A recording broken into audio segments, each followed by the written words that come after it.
آج ایک قطرہ بھی کافی ہوگا، اج ساہ بھی نہیں کھلے راہ بھی نہیں، انج ٹوک انوکھڑے ٹوکدے نہیں، ٹر پویں تے فاصلے مک جاندے، گھر بیٹھے پینڈے مکدے نہیں۔ آج قدم قدم چلیں گے، ماضی کے گناہ تو ایک آنسو سے دھوئے جا سکتے ہیں نا۔ وہ ایک فقیر تھا، بازار میں کھڑا رو رہا تھا، تو کسی نے روک کے کہا بابا کیا ماجرا ہے، کسی نے مارا ہے، کیوں رو رہے ہو؟ اس نے کہا نہیں کوئی ایسی بات نہیں، ان لوگوں کے رویے نے رلا دیا۔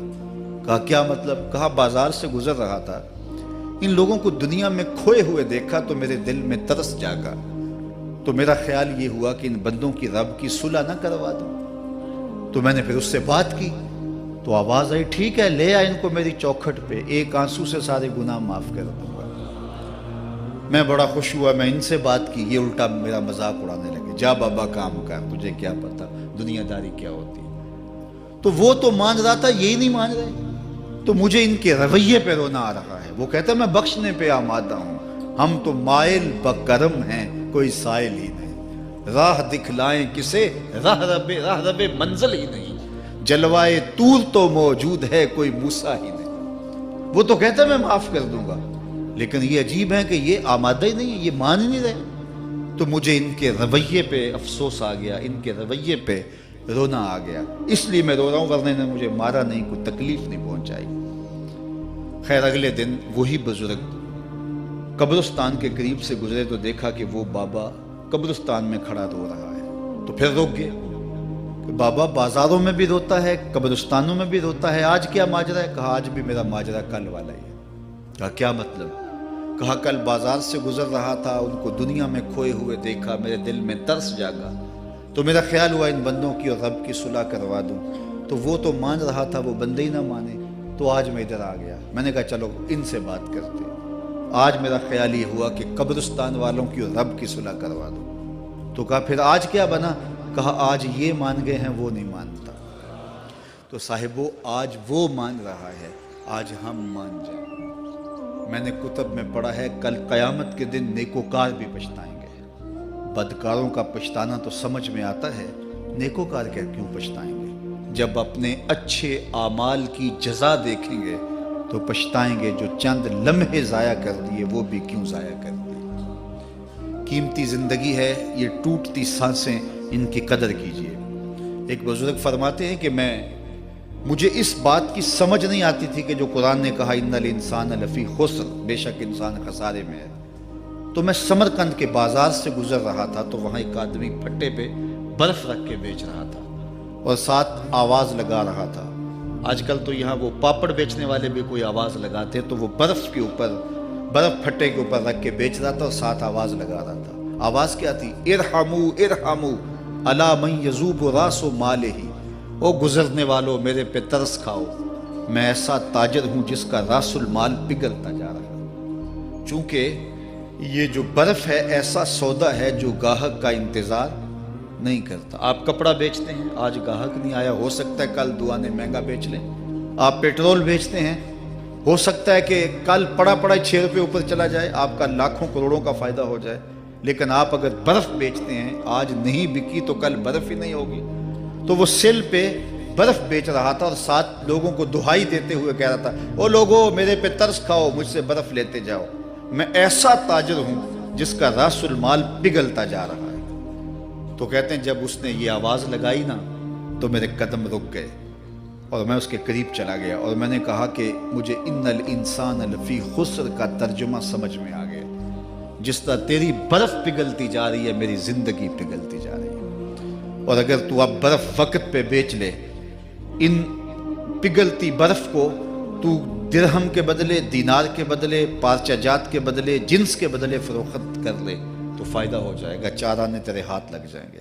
اور میں بھی ان سانسوں کے بدلے درود پڑھ لوں، ان سانسوں کے بدلے سجود کر لوں، ان سانسوں کے بدلے قیام کر لوں، کسی دکھی کے سر پہ ہاتھ رکھ دوں، کسی پریشان کی پریشانی دور کر دوں تو میری سانسیں کام آ جائیں گی، ورنہ یہ ٹھہریں گے نہیں۔ سوئے ہوئے ہوں تو پھر بھی سانسیں ٹوٹ رہی ہوتی ہیں۔ تو ہم کتنی جلدی موت کی طرف بڑھ رہے ہیں، تو زندگی کتنی مختصر ہے اور ہم کتنے بے پرواہ ہیں۔ آنکھیں اس وقت کھلتی ہیں جب آنکھیں بند ہوتی ہیں، لیکن کیا فائدہ اس وقت کا؟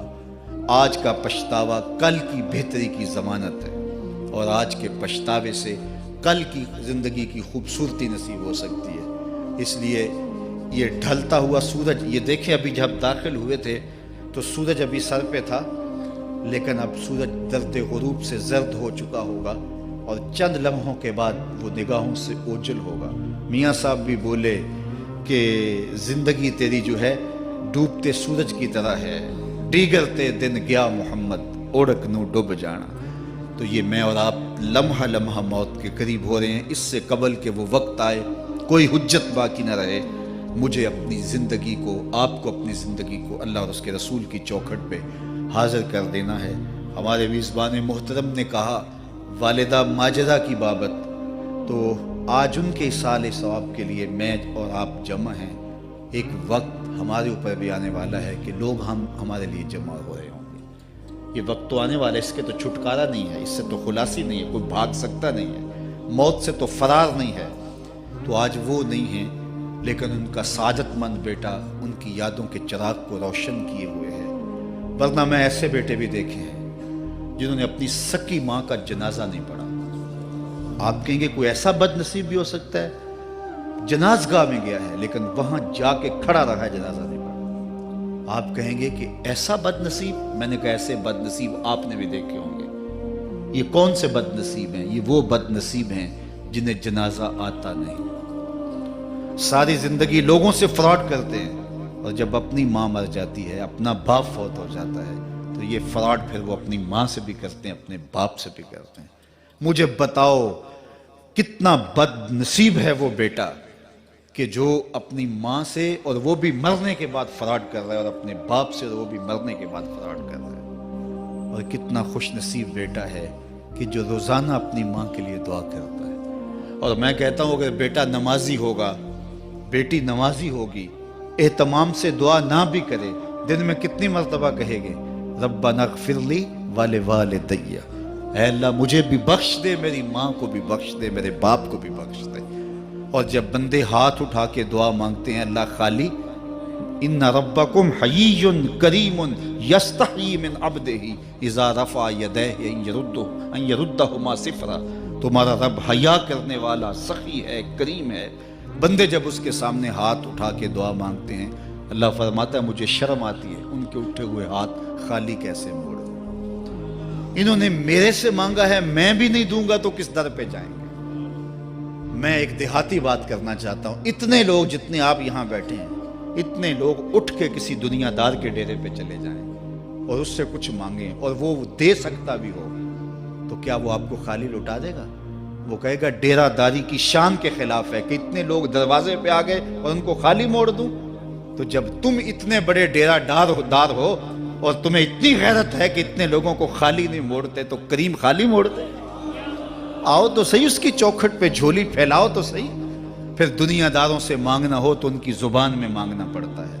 اللہ سے جس زبان میں مرضی مانگو، عربی میں مانگو، اردو میں مانگو، ہندی میں مانگو، سندھی میں مانگو، اقبال کے لہجے میں مانگو، سادی کے انداز میں مانگو، نہیں مانگنا آتا خالی ہاتھ پھیلا دو، وہ بند لبوں کی بولیاں بھی سنتا ہے۔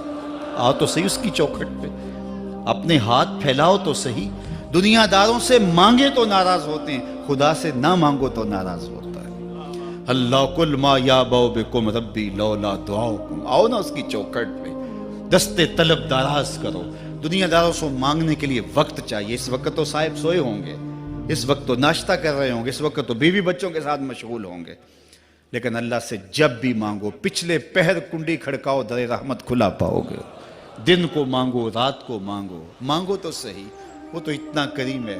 اچھا بت کو سامنے کھڑا کیا ہے اور زلیخا ہاتھ جوڑے بت کے آگے پکار کرتی ہے، روزانہ سے شام کھڑی ہو جاتی ہے، یا صنمی یا صنمی، اے میرے بت، اے میرے بت، بچھڑا ہوا یوسف ملا دے۔ سحر دم تک پکارتی رہتی، عمر بیت گئی، چہرے پہ جھریاں آ گئیں، بڑھاپا طاری ہو گیا۔ ایک دن رات کا پچھلا پہر ہے، بت کے آگے ہاتھ جوڑے یا صنمی کا وظیفہ پڑھ رہی ہے۔ اچانک نیند کا جھٹکا آ گیا، زباں بل کھا گئی، بولی یا سمادی یا سمادی۔ کہا جبریل جلدی جا، یوسف کے گھوڑے کا رخ موڑ دے۔ یا اللہ تجھے تو نہیں پکار رہی، وہ تو بت کو پکار رہی ہے۔ زباں بل کھا گئی، یا صنمی کی بجائے یا سمادی کے لفظ زبان پہ آ گئے۔ کہا جبریل اتنا عرصہ ہوا بت کو پکارتے ہوئے، اس نے کوئی جواب نہیں دیا، آج جیسے بھی اس کے لبوں پہ میرا نام تو آیا ہے، اگر میں نے بھی جواب نہ دیا میرے اور بت میں فرق کیا ہوا؟ تو آؤ آج کی اس مجلس میں ہم ان کی والدہ کے لیے دعا مانگیں۔ اے عرش کے مالک، ان کی والدہ کو حضور کی ماں کا صدقہ جنت کی بہاریں عطا کر، اور ہم اپنے ماں باپ کے لیے بھی دعائیں مانگے۔ اے اللہ ہمارے ماں باپ کی مغفرت فرما، ماں باپ کی قدر کرو۔ میں نے یہ بھی پڑھا ہے، جو اپنے والدین کے لیے روزانہ دعا مانگتا ہے، والدین زندہ ہوں تب بھی، فوت ہو گئے ہوں تب بھی، روزانہ ماں باپ کے لیے جو شخص دعا مانگتا ہے، ساری زندگی اس کے رزق میں بے برکتی نہیں آ سکتی۔ تو اپنے ماں باپ کو اگر زندہ ہیں تو قدر کرو، فوت ہو گئے ہیں تو ان کے لیے کثرت کے ساتھ دعا کرو۔ یہ گھنا سایہ ہے۔ کبھی آپ نے درخت کو دیکھا ہے کہ ساری دھوپ اپنے پتوں میں جذب کرتا ہے اور نیچے بیٹھنے والوں کو چھاؤں دیتا ہے؟ ماں باپ سارے دکھ اپنے اوپر لیتے ہیں، اپنی اولاد کو آسائش اور راحت پہنچاتے ہیں۔ قدر نعمت زوال نعمت کے بعد ہوتی ہے، جب نعمت پاس ہو تو قدر نہیں ہوتی، جب چھنتی ہے تو پتہ چلتا ہے کہ کتنی بڑی دولت تھی جو چھن گئی۔ میں تو آپ کیا، میری اور آپ کی حیثیت کیا، ماں کی کمی تو آمنہ کے لال نے بھی محسوس کی ہے۔ ایک دن حضور مسجد نبوی میں تشریف لائے، تا حد نظر صحابہ تھے۔ الحاوی للفتاوی میں امام سیوطی نے لکھا ہے، حضور کو دیکھا تو ادب سے کھڑے ہو گئے، بس یہ منظر دیکھنا تھا کہ چشمان اقدس سے آنسو چم چم جاری ہو گئے، اور حضور نے ایک ٹھنڈی آہ بھری اور روتے ہوئے کہا، لو ادرکت والدی او احدہما، کاش آج میرے ماں باپ زندہ ہوتے۔ انسان نے دکھوں کا دور دیکھا ہو نا، اچانک خوشحالیاں مل جائیں تو پھر انسان یہ آرزو کرتا ہے کہ میرے ماں باپ نے میرا وہ غربت کا دور دیکھا تھا، آج دولت کی چہل پہل بھی دیکھتے، آج میرے آنگن میں بہاریں بھی دیکھتے تو کتنے خوش ہوتے۔ اب حضور جب پیدا ہوئے تھے تو باپ کا سایہ سر پہ نہیں تھا۔ 6 سال کی عمر تھی، اپنی ماں کے ساتھ حضور مدینہ المنورہ گئے۔ واپسی ابوا کے مقام پہ حضرت آمنہ کی طبیعت خراب ہو گئی، اور انہیں لگا کہ یہ میری بیماری جان لیوا ہے۔ ام ایمن کو بلایا، کہا میرے بیٹے کو بحفاظت امیر قریش تک پہنچا دینا۔ پھر خود حضور کے سر پہ ہاتھ رکھا۔ سیدہ آمنہ سلام اللہ علیہا حضور سے کوئی باتیں کرنا چاہ رہی تھیں، لیکن ضبط کے بندھن ٹوٹ گئے۔ ابن حشام سیرت کی پہلی کتاب ہے، اس میں تفصیل سے یہ واقعہ موجود ہے۔ جب سر پہ ہاتھ رکھا تو حضرت آمنہ کی آنکھیں چھلکنے لگی اور روتے ہوئے آپ نے چند جملے کہے، کہا بیٹا ہر نئی چیز نے پرانا ہو جانا ہے، ہر باقی نے فنا ہو جانا ہے، میں بھی جا رہی ہوں، وَذِكْرَ باق، لیکن میرا ذکر نہیں مٹے گا، وَوَلَدْتُ طُہْرًا، اس لیے کہ تیرے جیسا پاکیزہ بیٹا چھوڑ کے جا رہی ہوں۔